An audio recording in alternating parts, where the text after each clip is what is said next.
اليوم سأتحدث عن موضوع خليفة سيموني إنزاغي في الإنتر هو كريستيان كيفو، اللاعب السابق للإنتر الذي توج مع الفريق في دوري الأبطال 2010 بقيادة جوزيه مورينيو. بطبيعة الحال هناك يعني ربما انزعاج لدى عشاق الإنتر. لماذا كريستيان كيفو؟ لماذا لم يكن مثلا سيسك فابريغاس أو باتريك فييرا مدرب جنوة؟ لماذا لم يكن البرتغالي جوزيه مورينيو؟ يعني أسئلة كثيرة تطرح في هذا السياق.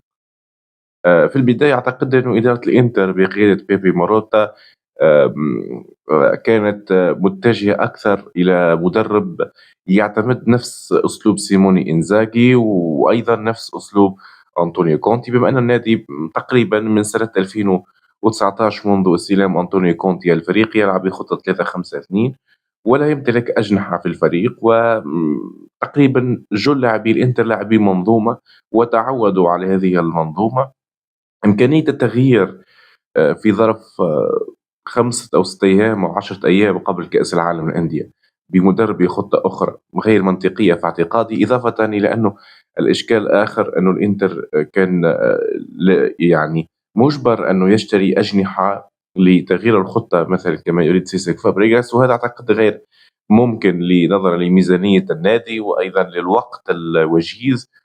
حتى أنه هذا التغيير هل ينجح أو لا ينجح؟ أعتقد أنه صعب ينجح، لأن كما قلت لاعبي الإنتر هم لاعبي منظومة.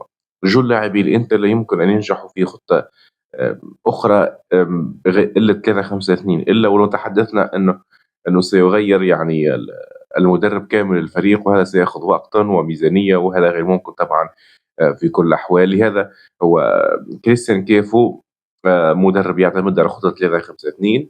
أشرف على بارما في منتصف الموسم الماضي، حقق نتائج إيجابية مع النادي، حقق نتائج كبيرة مع الفرق الكبرى في مواجهاته، فاز على فرق كبيرة في إيطاليا، انتصر على يوفنتوس، على أتلانتا، تعادل مع نابولي، تعادل مع لاتسيو، تعادل مع الإنتر. قدم أداء كبير من الفرق الكبرى. لم يكن يمتلك تلك الأدوات الكبيرة في بارما، ولكن أعتقد أنه في نهاية المطاف قدم الشيء المطلوب معه في نادي بارما. الإنتر ليس بارما، تجربة أخرى. صحيح مدرب شاب، هو ليس سيموني إنزاغي وليس أنطونيو كونتي، لا ينتظر منه أن يقدم كما قدم الثنائي المذكور، ولكن في نهاية المطاف هي تجربة تستحق الرهان. يعني تحدي كبير بالنسبة لكريستيان كيفو، وأيضا تحدي كبير بالنسبة لإدارة الإنتر، وتحدي كبير لرئيس النادي الذي أصر على على هذا الخيار وهذا التوقيع، وهو بيبي ماروتا الذي لم يكن منذ البداية مقتنع بخيار سيسك فابريغاس أو باتريك فييرا. بصراحة اسم جوزي مورينيو كان اسم الطموحات العالية، ولكن طرح، ولكن لم يتم التواصل مع مورينيو عكس ما يقال. ولكن كما قلت ننتظر الإنتر في كأس العالم للأندية، وخاصة ننتظر الإنتر في الكالتشيو في صراع على السكوديتو. هل سيكون منافس جدي على السكوديتو؟ هل سيكون مراهن على اللقب، على المسابقات المحلية؟ نتحدث كما قلت عن السكوديتو وكوبا إيطاليا.